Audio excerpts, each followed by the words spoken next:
Hooligans! We back after a big week off. We are back just in time for some madness as the regular season closes.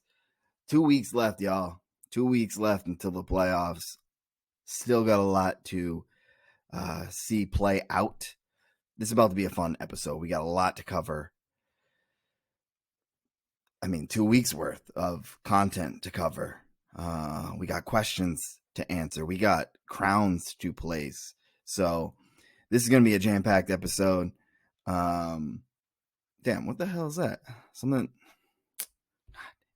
looks off. Let me try to fix this. There we go. That's better. That is better. Let's move this real quick and give you a look. Commish, baby. There we go. Now that we got that on, we are officially ready. So a ton to get into. First ever annual trade deadline party. Major success. Well, for some at least. We'll get into that. Big shakeups in the standings, in the power rankings, in the prizes, in the playoff positions. Everything. You take a week off from the podcast and everything changes. It is just crazy how things have shifted in just 2 weeks. I'm glad you all said you don't care how long the podcast lasts, because this is going to be a long one. 100%. I won't be surprised if this is the longest one we ever have. So let's get into it. Week 13. Let's go. Best in the business when it comes to a quarterback sneak.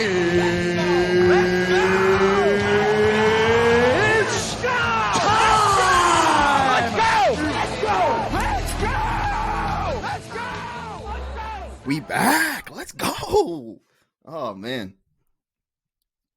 I forgot how pumped up I get when I hear that music when it's podcast time. 1 week off, and I forget how much fun this is. All right. So, like I said, we got a lot to get into. But first, we got to go back a bit. We going back a bit. All right. We are flashing back to the trade deadline weekend. We're going to do things a little out of order because we got a lot to cover.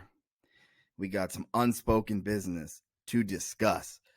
So we jumping back to week 11, managers of the week. And this is all about trade deadline weekend, y'all. So first up, fuck you, Rick. We got to crown him, y'all. We have to crown Rick, a.k.a. Koski Clutch. Because besides sleeping in an unfinished part of the house on the first night and just being like in the freezing cold, basically, Rick won the weekend, hands down. It's really not even close. Not only did he pull off 4 trades in the weekend, which was more than anyone else, he swooped in and just like destroyed a 5-team trade in the matter of seconds. Just fantastic defense. Crushed that. No conversation was safe around Rick. He was always lurking, always scheming, saying the right things, wheeling and dealing. He crushed the weekend. But his crowning moment had to be the first ever 3-team trade. And what makes it so special for Rick in particular is that he convinced Chow and Dick that he was somehow necessary for them to complete that trade. They could have easily done that trade without him. But he finagled his way into it and then snuck off to the porch, snuck up upstairs, pulled out paper plates, markers, doing math, and was able to get a deal done. And it was a great deal for him. And it really built depth to his team without sacrificing too much of starter talent. I mean, you could argue he didn't even drop off anywhere. A Tyreek Hill for Jefferson swap, probably a tiny drop off there.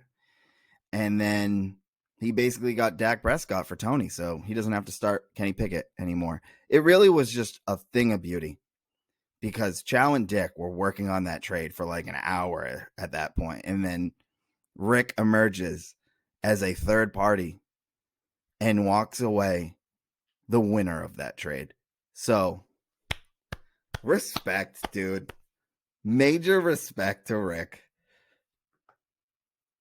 Just beautiful performance. And so with that said, Dick, you're up next. You are definitely being mentioned as a manager of the week. Dick was so horned up about Mahomes that he didn't even realize that he was pegging himself in this deal. So you are the dumbass manager of the week. And you know it. You realized shortly after that you went and fucked up. But let's talk about that for a second. So you probably could have done something closer to Tyreek and Brady for Mahomes and McLaurin. Pretty decent exchange. Both of you get an upgrade with a downgrade. There could have been something around that built between Chow and Dick. And Dick, you probably would have had to add a sweetener to that deal to make it happen.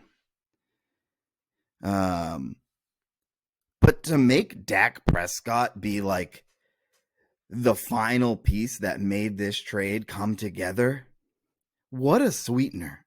Dick, you and your sweeteners, you gave me Waddle at one point as a sweetener.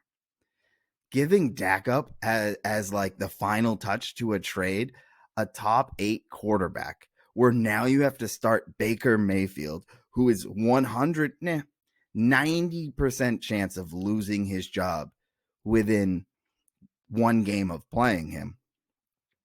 You should have at least saw that you needed to get Pickett back in that deal, or find like that you needed to find someone else to give up instead of Dak. But you were just mesmerized. I mean, I get it. We all know how sexy Kermit the Frog over there is with his rocket arm, but man, that was a bad move. Real bad move. I mean, look at this man. Look at that hip thrust. You're just giving that away for free? For free? You lost the weekend on that move alone. It really didn't matter what you did afterwards.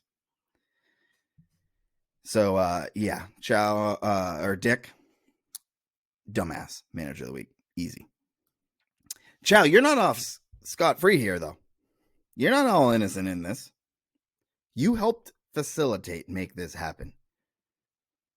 You were there in the rooms behind the closed doors, shaking hands and making the deals.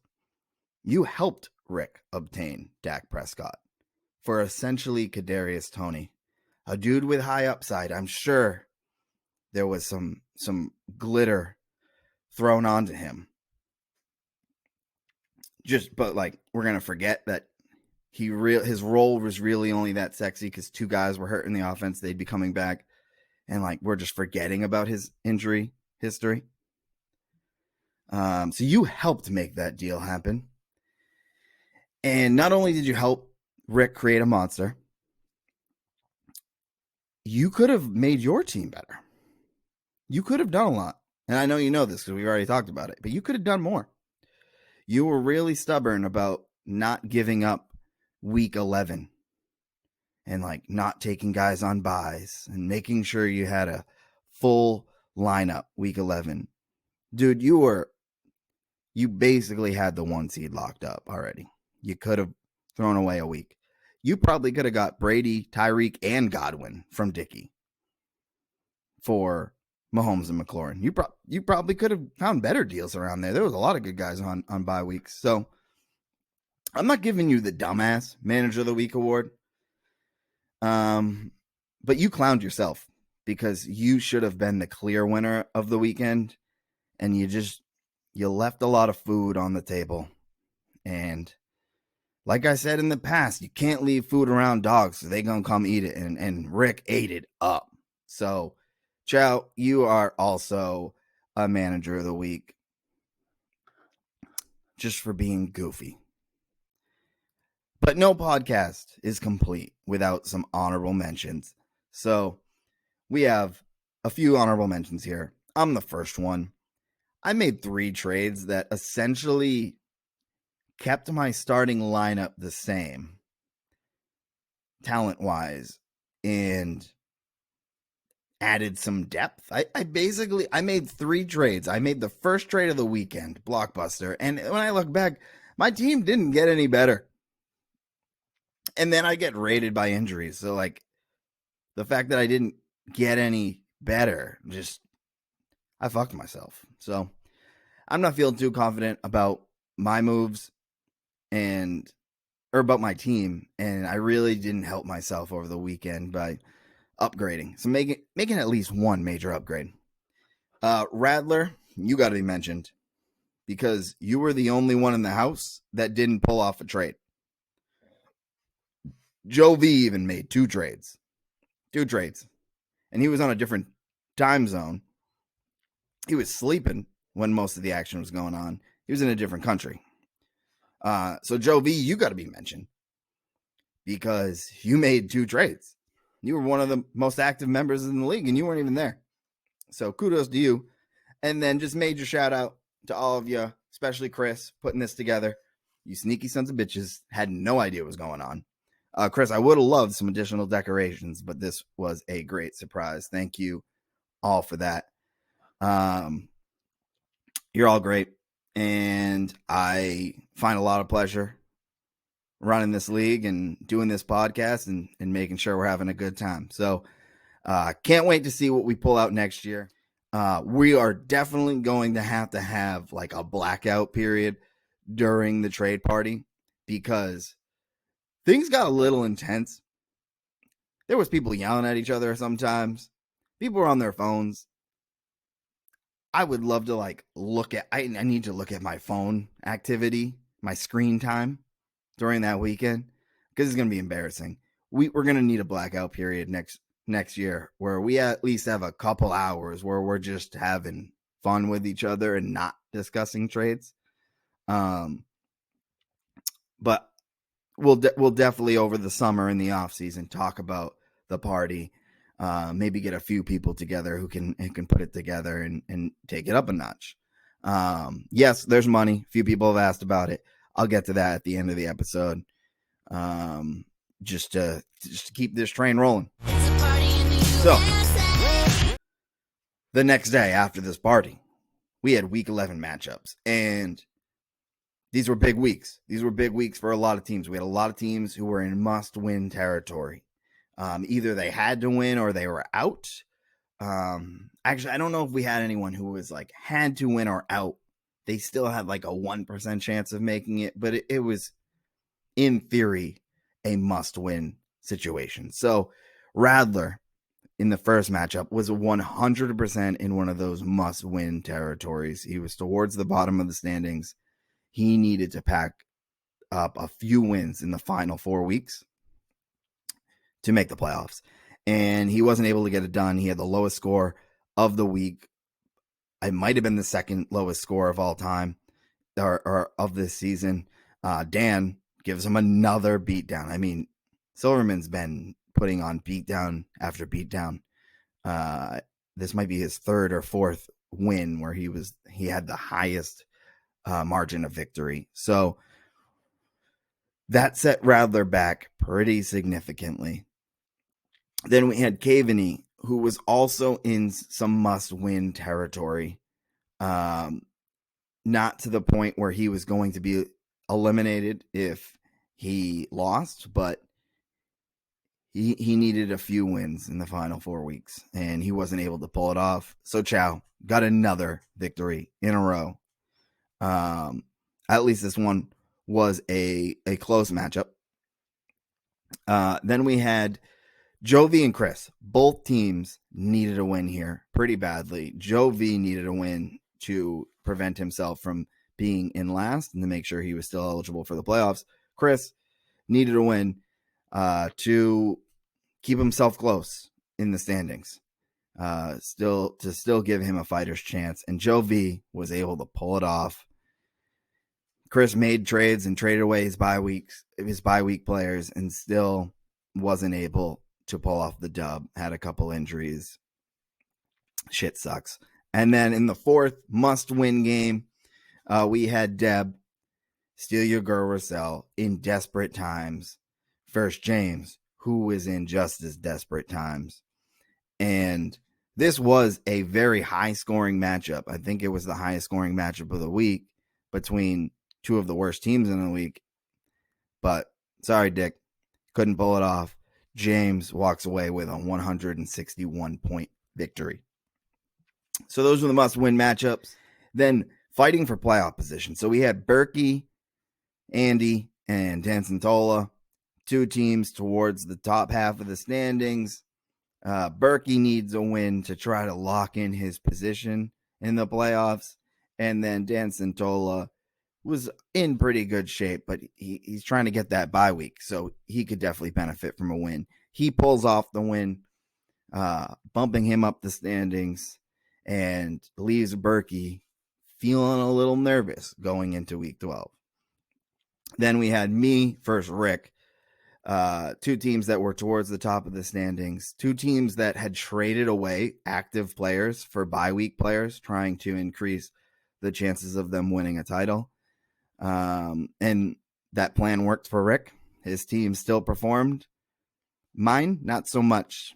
Not so much. Rick pulled off the dub, making it pretty likely at that point he'd make the playoffs. And then me bumping me down the standings, down from second place. So two big matchups here that really didn't shift the landscape of the league too much, but for our individual positions, I'm sure we were all feeling the pressure. So let's give it up for our first ever Survivor champion, Senor Pobre Home. $50 to Danny Silverman. You're an asshole. It doesn't feel good. It doesn't feel good to lose the Survivor Championship. I love that we added this element of the league, because come week 11, I'm looking at my phone at my team, and I'm looking at my matchup with Rick, but then I'm also looking at my matchup with Dan. And the Survivor element just, it creates a game within a game. You're competing with more people. So I'm really glad we did this. It sucks I couldn't pull out the win. But Silverman, $50 to you for being our first ever Survivor champion. Let's give it up to you. You earned it.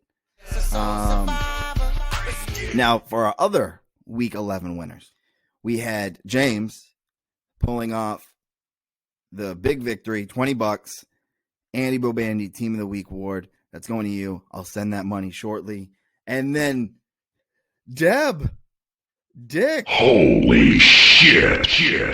You're on the board. Let's go. $10. What did he say? I mean, we always knew that you were the best loser, but now you have an award. You've been compensated for being a loser. $10. We're all about it here. So everyone has made at least some money back now that Dick has finally won something. It's about damn time. So order in the league has been restored. Congrats, Dickie. We're all proud of you. Psych! But now let's get to week 12. So week 12, similar format. Now people are really feeling desperate. We got the must-win territory is a little bit more clear. Jovi and Radler, they're playing for their playoff lives. Loser of this matchup is out of the playoffs. Winner still has a small chance. But probably more important, winner really makes the jump forward to not being last. And Jovi pulls off that dub, stays alive in the playoffs, eliminating Radler from having any chance at making them. Then we have Dick versus Caveney. Two teams on the outside looking in. Two teams who are also really trying to avoid last place, even though they're not the favorites to be there. But they're trying to keep their playoffs alive. Caveney, if he wins, is in pretty good, not good shape, but he'd have a legit chance at making the playoffs. Dick, if he wins, he keeps his hopes alive. And he does. He wins and stays in contention mathematically. And that loss puts Caveney at a pretty deep shot at making the playoffs. And then we had Dan Santola versus Chris, who's been trying to climb his way up for weeks now. Desperately needs a win. Dan needs a win just to try to secure the 2 seed, but can't do it. So now I believe he's tied with a number of teams for the 2 seed. And then Chris is knocking at the door. He's at that 7 seed, right behind Andy. Andy was able to get a win to make sure that he was able to stay in the playoffs. And James, unfortunately, your chances at making the playoffs aren't a 0% chance because of your loss, but I believe it's less than 1% now that you are the 11 seed in the league. So 4 really big matchups, changing a lot of different things in the league. But we all have 2 more games left that will also play a big role. And actually, before I get to those, we do have the special Dumbass Manager of the Week for Week 12. And that goes to Caveney. Sorry, bud. Caveney loses another close one. The luck has been shitty, but you also have cost yourself a couple wins. And this is another example of that. Dickey and Caveney's matchup was the lowest scoring matchup of the week. Caveney, I believe, was actually the lowest scorer of the week, and Dick was the 11th highest scoring, or the second lowest scorer. They were the 2 bottom teams of the week, and they went against each other. So the smallest mistake would have made the difference. And Caveney decided to bench Dalton Schultz for Jawan Johnson. I'm guessing because Jawan Johnson outplayed Dalton Schultz last week. And it cost him significantly this week if he would have just continued to play Dalton Schultz, who's pretty much universally seen as a top 8 tight end. He would have got the dub, and he wouldn't be wearing this hat. He would be, I think, in 7th place over Chris.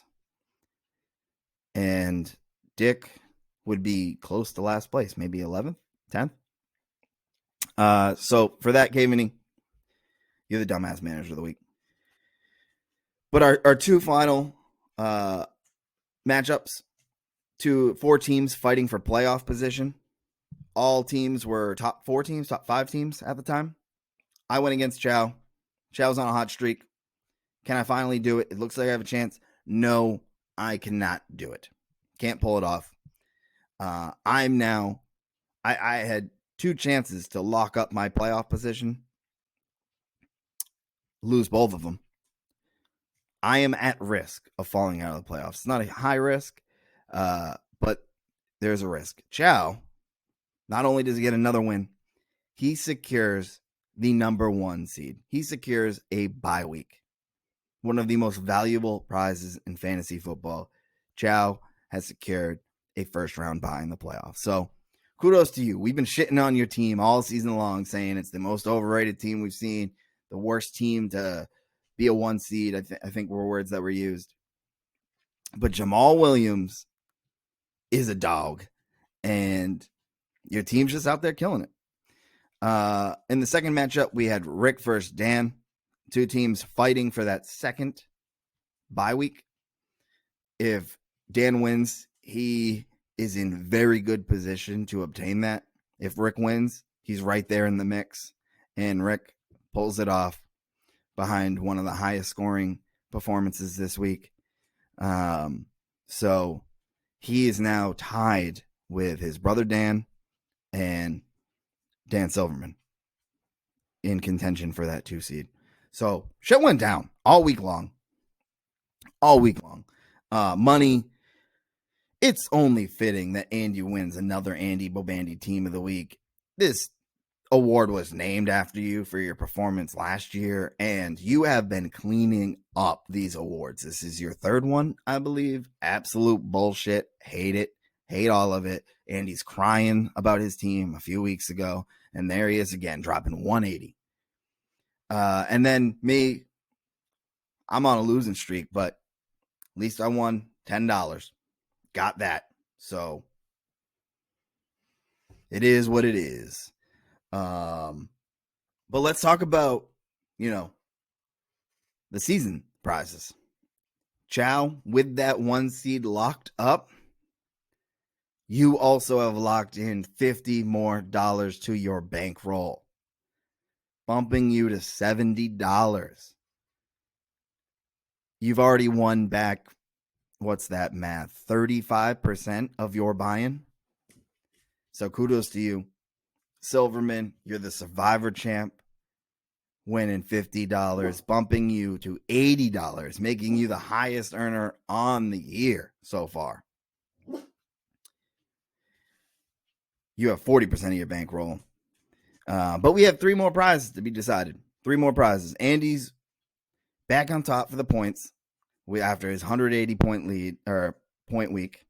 Then I'm, less than 20 behind him. Chow's less than 20 behind me. Rick's got a pretty decent drop off along with Dan. But we're all still in the running. You just saw what a huge week can do for your chances to win this. So 2 weeks left. Better make sure they're good scoring weeks. Best week, Santola still got that week 5 number carrying him to potentially $25. And he took a shot at it this week, but couldn't get there. And then most points against Andy again. Total bullshit. He's cleaning up. He's taking all our money. James has a shot to steal it from him. I'm pretty far behind James. Dick's pretty far behind me. Rather's right behind Dick. We technically have a shot, but we're going to need some high-scoring weeks from everyone except for who's playing Andy this week to try and catch him. So that's where we're at. We already have 2 of our prizes locked in. That money will go to you shortly as well. Look at the money standings. This has been a great, great element to the league. I just wish I was winning a little bit more money. Okay, so now let's get to this week. We just had Thursday Night Football play. We had waiver transactions the day before. What do we got going on? We got 2 bye weeks this week. That's it. Arizona Cardinals, Carolina Panthers. Got a ton of injuries. Najee's questionable. Njoku's questionable. Chase might be returning. Gibson, Rodgers, Gallup for Santola. All banged up. I got Fields, CMC, ETN, Big Mike Williams, all questionable. Andy's got Josh Jacobs. Chris has Joe Mixon. Caveney has Debo Stafford and Michael Carter. And then all the teams below them, I don't think they had any major injuries. Sorry if you feel like I'm disrespecting if I didn't name one of your guys. There's a lot of questions out there.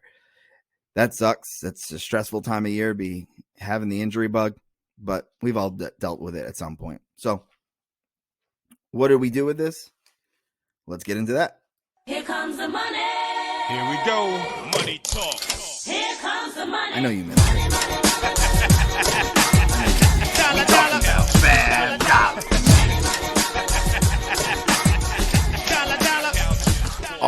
Dollar. All right. So even though it's a giant week, we didn't have many transactions, probably because people are running out of FAAB, probably because those injuries weren't, week season ending, or for the most part, guarantee that they'd be out this week. And also because some teams know that they don't really have much of a shot to make the playoffs. So only 4 transactions this week. 4, I should say, FAAB transactions. Gaveney spent $20 on Naheem Hines. I actually don't know why he did that because I don't know the news. I don't know what that situation is. But I'm sure you thought it was an important decision. Silverman spent 20 on Knight, Jets running back, after his big performance. Gaveney also spent $15 on JaMychal Hasty. Clearly in need of a running back with Michael Carter being banged up. And then the last one was $3 spent by Dan Santola on Love. He has Rodgers. Makes sense to pick him up. How'd y'all do? Not very good. Not too good. Not too good. Caven, you spent Hines, $20 on Hines. Could have got him for free. Like I said before, I don't know the story behind Hines, and I don't think anyone else does either. Because nobody spent $1 on him. Knight, Dan, you could have got him for $14.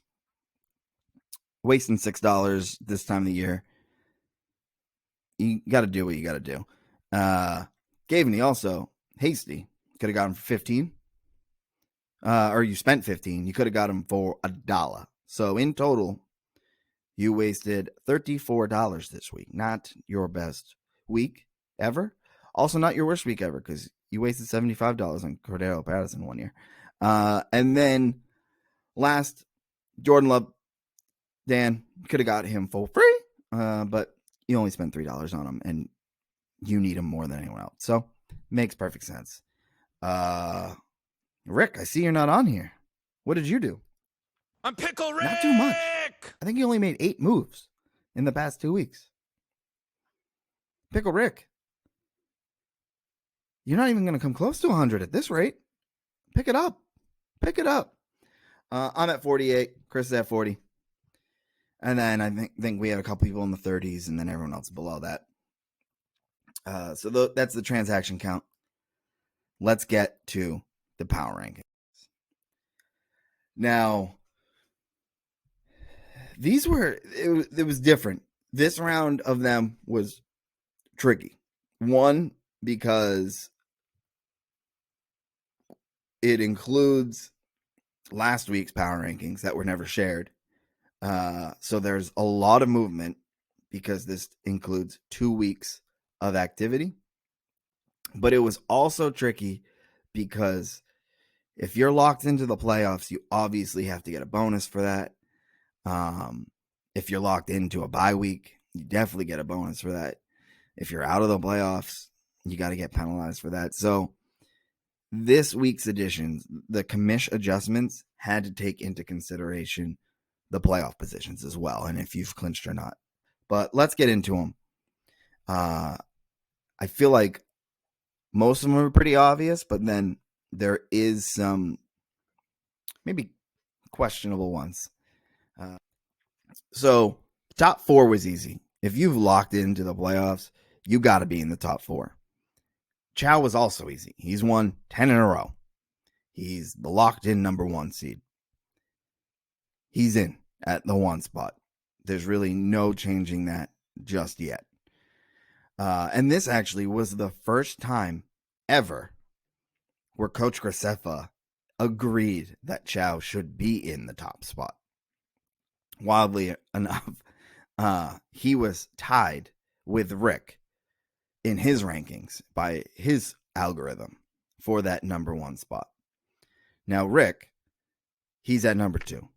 He's not in second place, but he has the same record as both Dan's, and he is projected to just dominate us. So he gets the second spot in the power ranking. If you look at the fantasy analyzer, it's painful, the gap between him and second place. I think going into trade weekend, he was the 3rd highest ranked team. He might have been the 2nd highest ranked. Yeah, he was the 2nd highest ranked team in the analyzer. After the trade weekend, he was the clear 1. And then a week later, the gap's only grown. So he's the 2.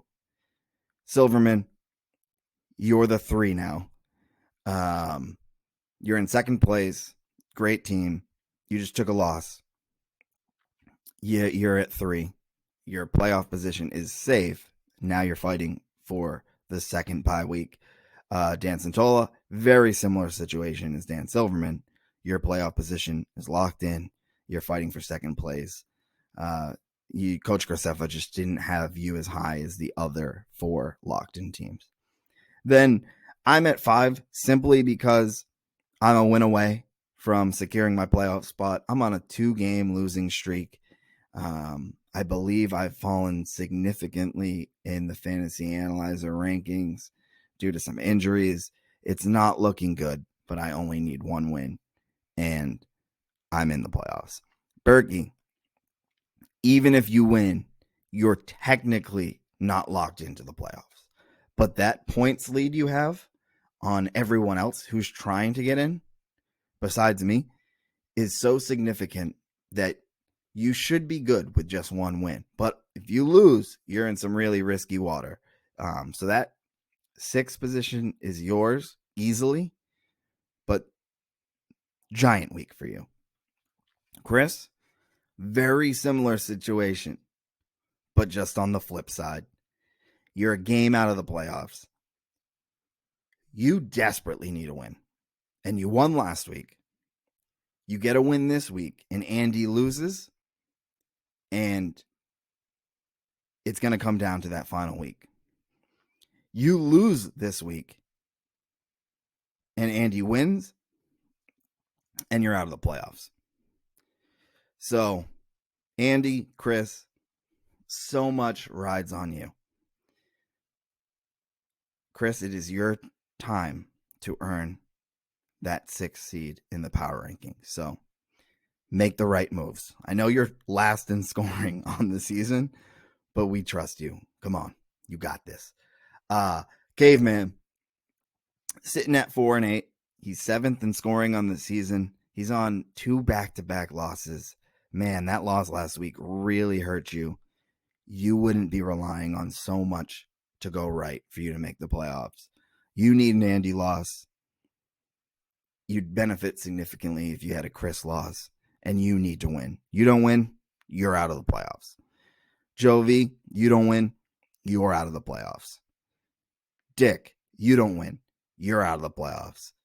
James, you don't win, you're out of the fucking playoffs. All 4 of you, this is absolute must-win territory. Caveney bumped you up to 8 over these 4 teams because of your points total. That'll be a difference maker in the playoff position. So you're out of these 4 teams, you really have the best chance to make the playoffs, even though right now your team probably isn't better than some of these teams. Jovi, the fantasy analyzer, loves your team right now. Shitty time for them to love your team. Probably has to do with the fact that you finally made a trade for a real quarterback. You've won 2 in a row since making a trade for a real quarterback. Maybe that's just a hint that in the future you should have real quarterbacks on your team. But great trades, just a little bit late. But you still have a chance, technically. Dick, you're in tough water. You better get a win. You're probably still not making the playoffs, but it could lock you out of last place. Same for you, James. Chances aren't looking good, but if you want to avoid last, you need a win this week. And then Radler, you lose this week, and you could potentially almost guarantee last place. So you're already out of the playoffs. Right now, you're only fighting for one thing, and that is to not be last. And yeah, at least you'll get some jewelry to wear if you do get in last, but you got some work to do. And just a quick note about your team. Graceffa actually didn't have you in the last spot. I don't remember where he had you. A little bit higher. He has you higher than some of these teams, but because you've been eliminated from the playoffs already, I had to make an adjustment and put you at last. You just deserve it. So sorry. Okay, so that's the power rankings. Let's talk money for the trade weekend dues. So it came out to be about $67 per person for the housing for the weekend and then for the pizza on Friday. I rounded it up a few bucks to $70 to eat some of the cost of the trophies as well as, maybe a convenience fee. Those trophies are great and all, but they were pretty cheap. But I figured rounding up would be a fair thing you'd all agree with. If not, then you can protest and, I don't know, bring out the pitchforks and yell at me. So the due is $70 per person. Adjust your price based on your bed situation. Chow and I, we got our own rooms for the whole weekend. So we can pay $80. Chow, you owe me $80 for having your own luxury suite. Dickie, you slept outside. You can pay $60. It's only fair. Everyone else, adjust based on what you think's fair. It's $70. If you slept on the fucking floor, take some money off. Don't go all the way down to $60, but take some money off. If you slept in a bed, maybe add a couple bucks. Just want to be fair. If you don't give a fuck, just send me $70. And if you feel like you got fucked, and then take the money off that you think you deserve. Now, if you go a little too far, I'm going to call you out and I'm going to request a couple bucks back. But I'm not chasing you all around. Send me the money. Send me what you think's fair. Next year, we are definitely doing bed selection based on your current standing in the league. So if you're the 1 seed next year, you get your first choice of a bed. Second seed, you get your second choice of a bed, and so on. And then everyone's paying the same damn thing every year. This year was a little funky. It was the first one, but next year, bed choices based on seating. That's how it's going to go. So, last, we got a bunch of big games, and we got to talk about them. There are no matchups of the week. Every matchup has significant implications, so we are going to discuss each one of them. First up is the game that has probably the least implications on the league, but has major implications for one of these teams. Chow, we already know he's locked in. He could lose his final 2 games and nothing happens. He is competing for most points, but in the standings, doesn't matter. Silverman, on the other case, he needs to defend that second bye week. So he needs a win here to try to lock that in. If he wins 2 weeks in a row and is a high scorer, he's probably going to get that second bye week. So big week for him. Up next, we have Dan Santola, current 4 seed, fighting for that second bye week. Doesn't have to worry about falling out of the playoffs, but he can win that against Radler. Also doesn't have to worry about the playoffs because he can't make it, but trying to avoid last place. So stressful week for both of them, but really nothing that they can truly lose this week. Then Rick, also fighting for that second bye week, also locked in the playoffs, versus Joe V, who has got a long shot to make the playoffs, but that shot starts this week, and also trying to avoid last place. Going to be a tough one though, because Rick is projected for 159 points. So, yeah, that'll be tough. What do we got next? Chris, you're knocking at the door, bud. You need a loss from Andy, but you need a win. You win, and you could potentially be tied in the standings, record-wise, for that final playoff spot. James, you're knocking at the door for last place.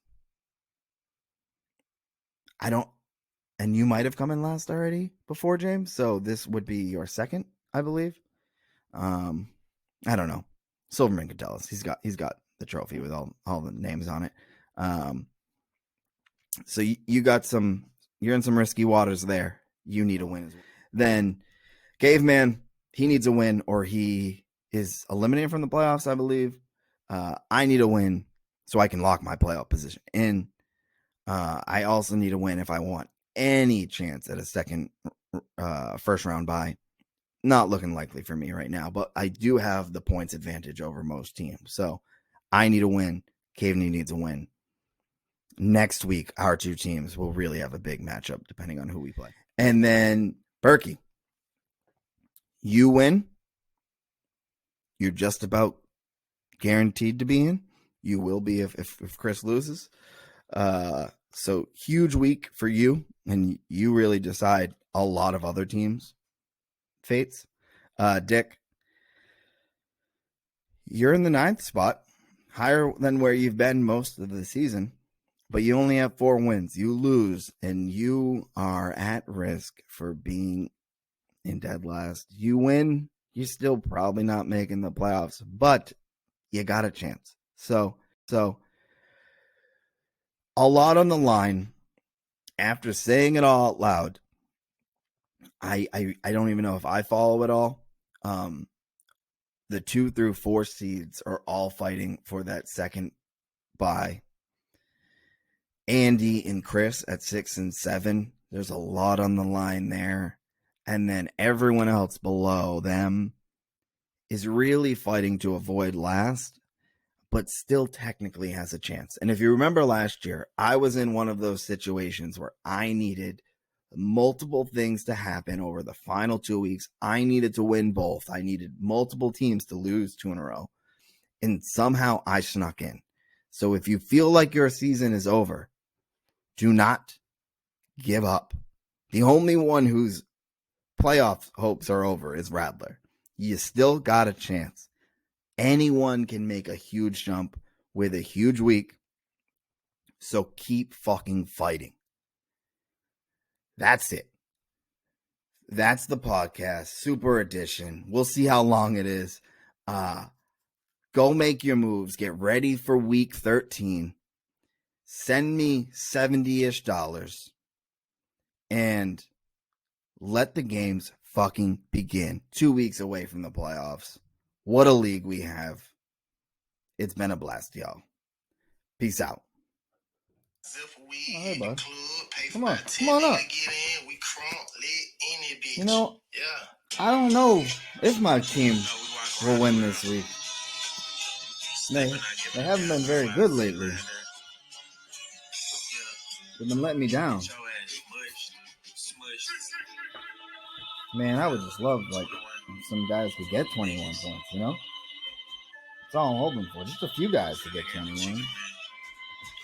Like, Justin Fields, can you do something for me?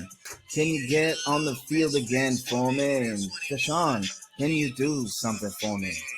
Get some tutties, please. Please do some for me. ETN, you said you're good. Can you please get the end zone for me? And CMC, do your thing, CMC, do your thing. Do your thing, CMC, do your thing. This shit costs a lot. Never send a bitch up die. That's how you get shot. My team sucks. It sucks, Boba. It sucks!